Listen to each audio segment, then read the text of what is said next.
Tapi pun, selamat pagi. Pemirsa Berita Lampung kembali hadir menjumpai Anda. Bersama saya, Iin Hermayani. Sejumlah berita aktual dan beberapa informasi menarik lainnya telah kami siapkan untuk Anda.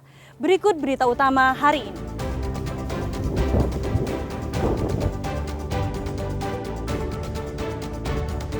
Pasangan suami istri pengusaha sembako di Tanggamus dibunuh oleh kawanan pencuri.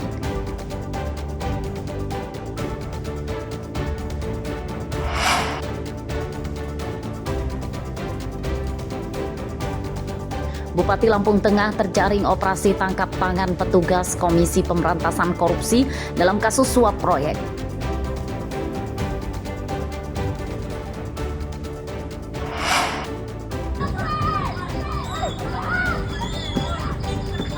Remaja pengendara motor bonceng 3 tertabrak bus di Lampung Utara. 1 remaja tewas dan bus terbakar. Oh, gila sih. Ya Allah, kok dibakar.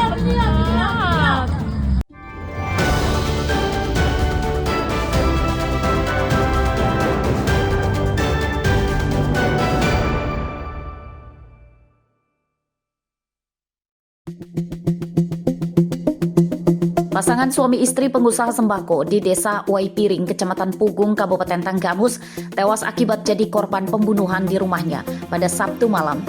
Pada Minggu paginya, jenazah keduanya kemudian dibawa polisi ke Rumah Sakit Bayangkara Bandar Lampung untuk diautopsi. Korban bernama Rohim, umur 54 tahun, dan istrinya bernama Suryanti, umur 50 tahun. Jenazah keduanya ditemukan bersimbah darah, diduga akibat dianiaya menggunakan senjata tajam oleh pelaku di dekat meja makan. Menurut tetangga dan adik korban, awalnya curiga rumah korban yang gelap dan terdengar suara minta tolong. Tetangga kemudian menghubungi anak korban yang sedang main. Setibanya di rumah, anak korban dan tetangga mendobrak pintu dan menemukan kedua korban sudah meninggal dunia. Anak dan tetangga tidak menemukan barang berharga korban yang hilang. Luka-luka di bagian apa aja itu berdarahnya? di sini, leher, sama di tangan. Di tangan. Itu suami istri itu ya? Suami istri. Nah, kalau dari informasi yang kita dapat, ada nggak barang-barang korban yang hilang? Katanya nggak ada. Perhiasan atau apa? Perhiasan nggak. Handphone masih ada semua? Masih ada semua. Oh.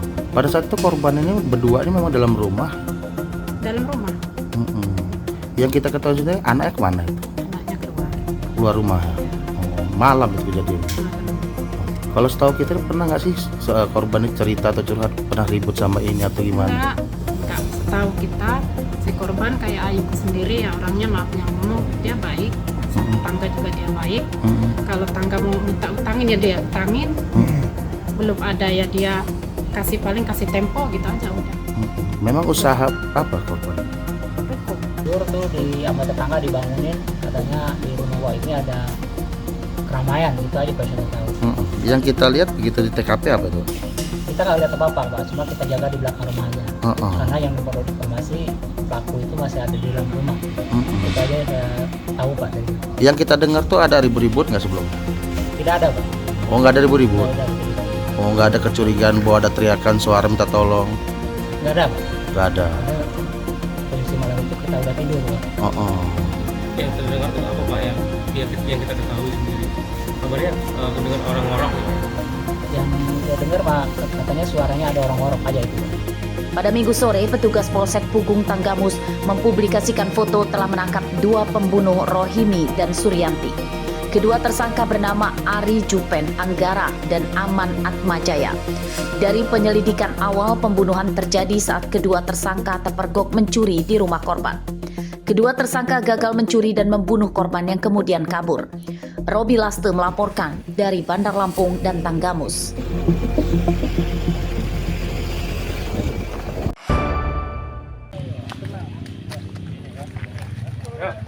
Siswa sekolah menengah kejuruan atau SMK ditemukan tewas di kebun sawit Desa Kibang Pacing, Kecamatan Menggala Timur, Kabupaten Tulang Pawang, Jumat siang.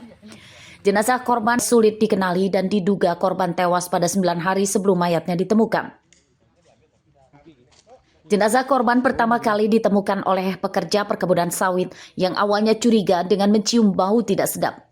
Setelah dicari sumber bau itu terlihat mayat korban tertutup daun sawit. Temuan mayat kemudian dilaporkan ke Pamong dan polisi. Penemuannya tuh ya cuma bau bangkai aja. Barang ditengok ya ada jenis tangan itu kan, langsung manggil kawan, suruh sini kan. Kawan satunya mau nutup portal. Nutup portal ya ditengok sini, nelpon kawan yang orang Pacing itu ikut, yang Pacing ngabarin. Langsung yang satunya nelpon Pak Lurah. Kalau untuk jenis kelaminnya apa? Kelaminnya ya kurang tahu, kalau udah tinggal tengkorak. Gitu ya.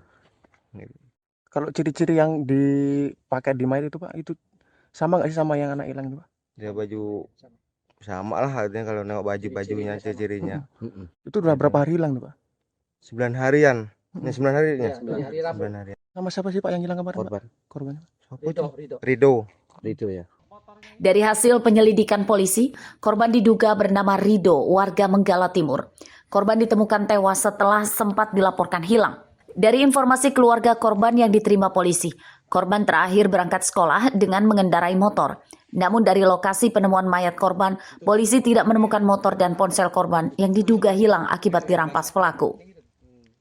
Jadi korban ditemukan dalam posisi terlentang ditutupi oleh dedaunan sawit. Untuk identitas sendiri Pak?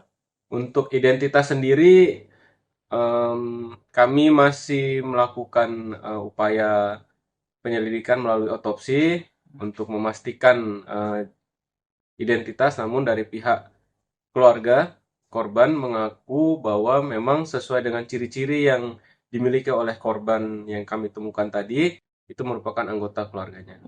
Yang sempat hilang Bang ya? Ya, betul. Yang beberapa waktu lalu sempat dilaporkan hilang, kemudian melakukan pelaporan di Polres Tulang Bawang.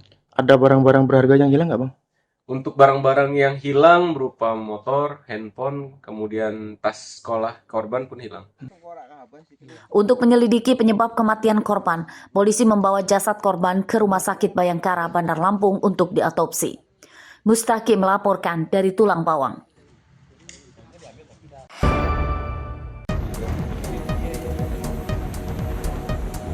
Bupati Lampung Tengah Ardhito Wijaya ditangkap dan ditetapkan sebagai tersangka kasus dugaan suap atau gratifikasi oleh tim penyidik Komisi Pemberantasan Korupsi atau KPK. Ardhito ditangkap dalam operasi tangkap tangan KPK yang berawal dari laporan masyarakat. Ardhito ditetapkan tersangka bersama dengan 4 orang lainnya di 2 tempat di Jakarta dan Lampung sepanjang hari Rabu hingga hari Kamis lalu. Keempat tersangka lain adalah seorang anggota DPRD Lampung Tengah bernama Riki Hendra Saputra, 2 pejabat Pemda dan seorang kontraktor. Pelaksana Harian Deputi Penindakan dan Eksekusi KPK di Jakarta menyatakan Bupati Lampung Tengah Ardhito diduga menerima suap berupa setoran proyek di Pemda Lampung Tengah senilai 5,75 miliar rupiah. Di daerah yang dipimpinnya, Ardhito memasang tarif setoran 15 hingga 20% dari nilai pagu proyek infrastruktur, pelayanan publik, hingga program prioritas daerah. 2025, pasca dilantik menjadi Bupati Lampung Tengah, Awe memerintahkan Saudara RHS selaku anggota DPRD Lampung Tengah untuk mengatur pemenang PBJ di sejumlah SKPD Lampung Tengah melalui mekanisme penunjukan langsung di e-katalog. Adapun rekanan atau penyedia barang dan jasa yang harus dimenangkan adalah perusahaan milik keluarga atau milik tim pemenangan Awe saat Awe mencalonkan diri sebagai Bupati Lampung Tengah periode 2025-2030. Dalam pelaksanaan pengkondisian tersebut, AW meminta RHS untuk berkoordinasi dengan ANW dan ISW selaku Sekretaris Bapenda yang selanjutnya akan berhubungan dengan para SKPD guna pengaturan pemenang PBJ. Atas pengkondisian tersebut, pada periode Februari sampai dengan November 2025, AW diduga menerima fee senilai 5,25 miliar rupiah dari sejumlah rekanan atau penyedia barang dan jasa melalui RHS dan RNP selaku adik Bupati Lampung Tengah. Ardhito Wijaya ditangkap KPK sebelum genap 1 tahun menjabat Bupati Lampung Tengah. Ardhito Wijaya dilantik sebagai Bupati Lampung Tengah pada Februari 2025. Dengan ditangkapnya Ardhito Wijaya, sudah ada 2 Bupati Lampung Tengah yang ditangkap KPK. Sebelum Ardhito, Bupati Lampung Tengah yang ditangkap KPK adalah Mustafa pada tahun 2018. Ari Susanto melaporkan dari Lampung Tengah.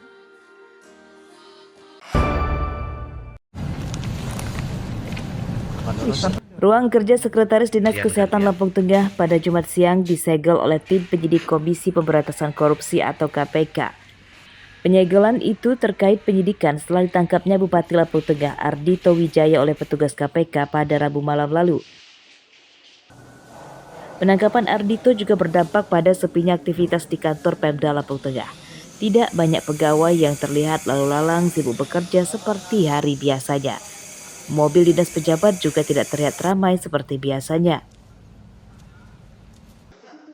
Wakil Bupati Lampung Tengah menyatakan birokrasi dan pelayanan di kantor Pemda setelah ditangkapnya Ardhito Wijaya tetap berjalan normal. Laksanakan tugas-tugas karena ya ini kan dalam koridor kita ini kan masih asas praduga tidak bersalah. Yang jelas semua berjalan dengan baik. Ya oke gitu ya. Jadi untuk memastikan roda pemerintahan di Lampung Tengah tetap berjalan gimana? Ya tetap kronologi terakhir Pak Bupati kapan beli. Bupati Lampung Tengah Ardhito Wijaya kini telah ditetapkan sebagai tersangka oleh tim penyidik KPK bersama 4 tersangka lainnya. Para tersangka ditangkap di 2 tempat yakni di Jakarta dan Lampung terkait kasus dugaan suap atau gratifikasi setoran proyek di Pemda Lampung Tengah. Pasca terjadinya operasi tangkap tangan oleh KPK kemarin yang membawa 5 orang, diantaranya adalah Bupati Lampung Tengah, yang mana hingga sampai saat ini suasana di pemerintah Kabupaten Lampung Tengah nampak sepi. Selain itu juga KPK telah melakukan penyegelan terhadap ruang Sekretaris Kesehatan, sehingga aktivitas kegiatan di kantor tersebut berhenti.